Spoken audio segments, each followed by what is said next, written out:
In this video, I'm going to give you a 7-point plan for staying on budget. It's like grand designs, only without the drama.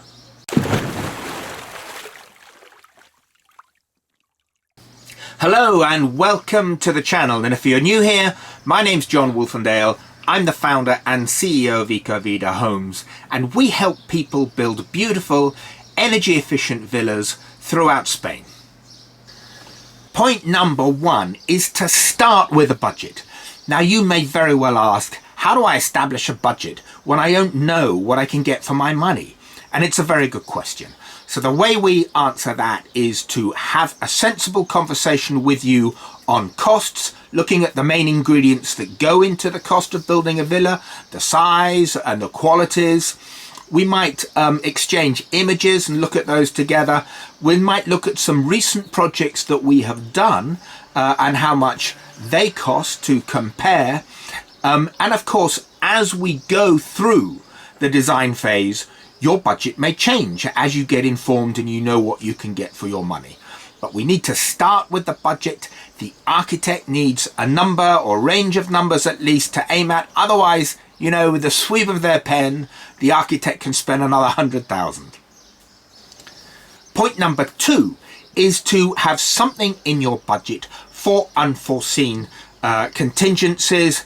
Now, there are quite a few uncertainties in the project, especially at the beginning. We don't know what those are.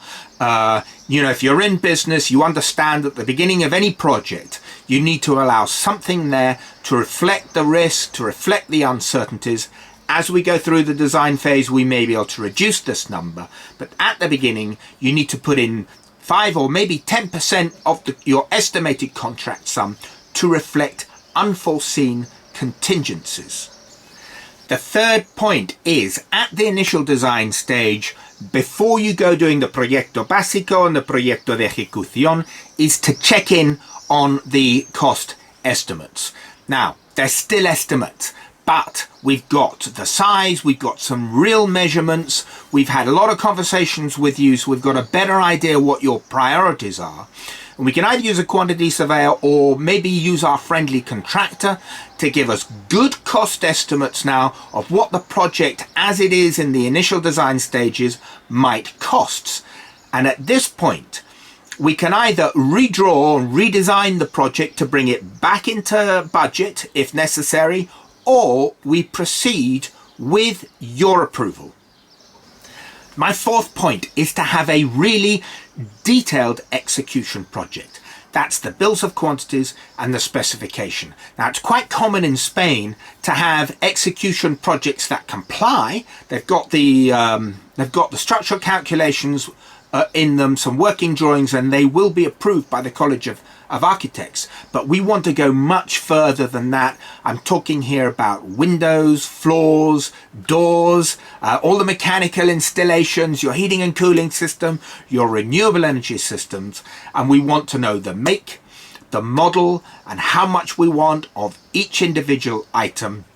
And there are two very good reasons for doing it this way. One is that as we go through, with our help, you're going to be able to evaluate the cost performance of each individual decision, so we can stay on budget, or if we vary from the budget, it's with your approval. Secondly, you're going to sign a fixed price contract with a contractor, so that needs to be unambiguous, to have an exact description of what they're doing, all decided beforehand, to maximize your chances of staying on budget. The sixth point is, you know, there's a value engineering phase now. When the offers come back in, we've got a number for each individual item on our detailed specification, and we can start to take things out or swap things or look into maybe a cheaper way of doing it. So we're going to now have another opportunity to make adjustments to stay on budget. Here's a bonus point for you as well, maybe 0.6.5 or something like that. Just have one contractor on site. You know, you want the responsibility is very clear with a single contractor. If you've got different contractors, perhaps with shared facilities, and they're not coordinated with each other. This is where misunderstandings might occur, and costs can go up because things are not properly controlled.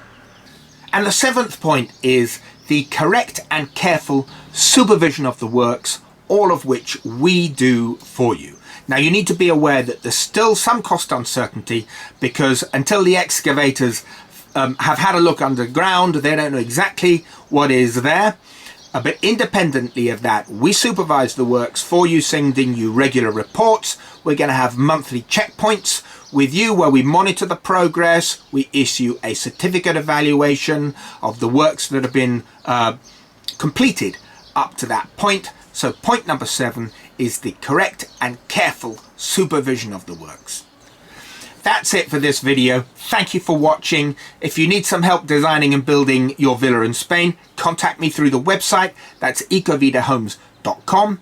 If you like this video, like it. Please subscribe to the channel for more videos on how to design and build your villa in Spain.